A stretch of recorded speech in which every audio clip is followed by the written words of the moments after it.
Hello there, and welcome to Story Matters, a podcast about stories and the artists who tell them. My name is Kurt Mega, and I am an actor, writer, director, creator, and storyteller living in Los Angeles. The goal of this show is to take a look behind the curtain at the creative process and find out what makes storytellers tick and what drives them to tell the stories they tell. I am so glad you are joining me in this new creative venture. Now, if you listened to my introductory episode last week, you may have some idea of what this podcast is all about, but if not, that's okay. You're here now, and that's what matters.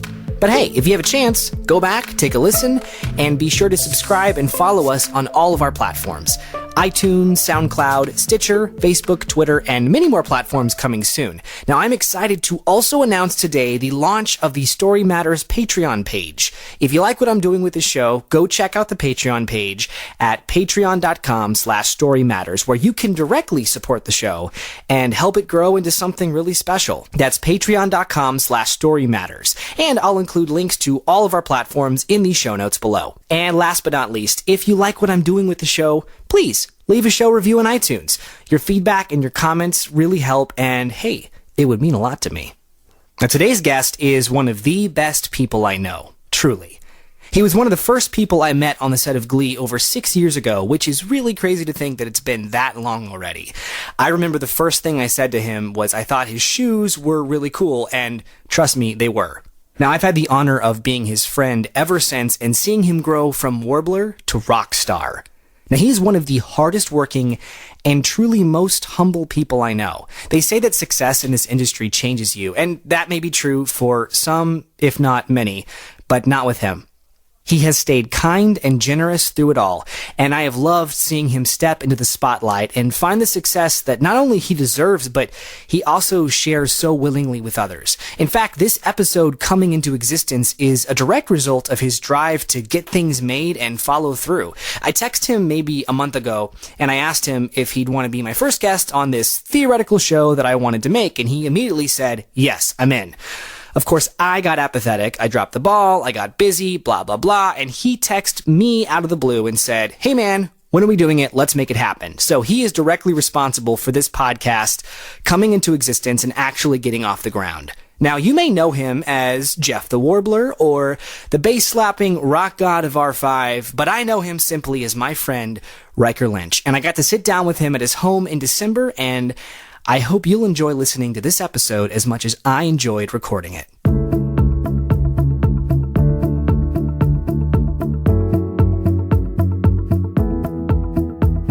With me today is my very first guest, who I'm so stoked was willing to join me. You may know him from such things as, R5, Jeff on Glee, has a slew of movies coming out that he's in. The awesome, the incomparable, the very talented Riker Lynch. Hello. Yay. Thanks for not mentioning that I didn't win Dancing with the Stars, by the way. Oh, and he was on Dancing with the Stars, and he should have won. And America, you failed. Utterly. Speaking of Dancing with the Stars, I just saw La La Land. Yeah. The new Damien Chazelle movie. How was it? It was amazing. It's incredible. It's remarkable. But the opening sequence is... I don't want to give away spoilers, but whatever. The opening sequence is a bunch of cars on the 405 in traffic. Oh, really? And then everybody starts singing and like getting out their cars and dancing. Oh, awesome. And then it's your cousin, it's Julian. She pops out of the car. Oh, she's in it? Yeah, she pops out of the car. I didn't even know that. And then Mike Riccio. Oh, yeah. Mike Riccio's like all over. He has, Good friend of ours. He solos. Yeah, Mike Riccio was a dancer on the Glee tour, right? Mm-hmm. And in every musical, movie, TV show that you can imagine, he's on it. I met Mike Riccio actually on the Muppet movie first. That's right. The first time I met him. It was like this right around the same time we started doing Glee. That's right. And he was like the assistant choreographer over there. That was the first time I met him. He's such a good dude. Yeah, the movie's so good. I got to see it. Me and the band have been talking about. I'd be willing to bet you guys know like half the dancers in it. Oh, really? I recognized many people that I was like, oh, I know that person and that person and that person. Yeah. So I'm sure you guys will know. It's awesome. Awesome. Anyway, so yeah. So I guess the first question is, everybody knows who you are, so there's no bios needed here. But what have you been working on? You know, we know of your work, and we know, but you know, you and I we see each other at like a party or an event, and we talk, and then it's like, you know, a few months, and you go off and do stuff. So like, what have you been working on? Well, I just finished. I filmed 2 movies over the summer.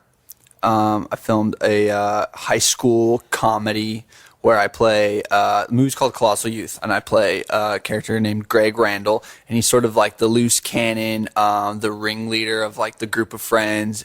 He just wants to party and have a good time. He's all about having fun.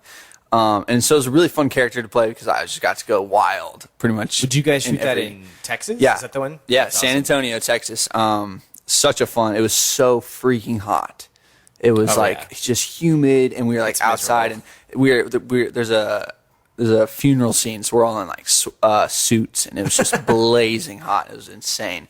So I did that, Colossal Youth, and then I did a movie called Voyeur, which is about it's a psychological thriller. It's about these 3 friends that take a road trip to Coachella, to go to the festival and go to Joshua Tree, and basically some things start going really, really bad, and they're like trying to figure out what's going on, and it's sort of a good little thriller. That's awesome.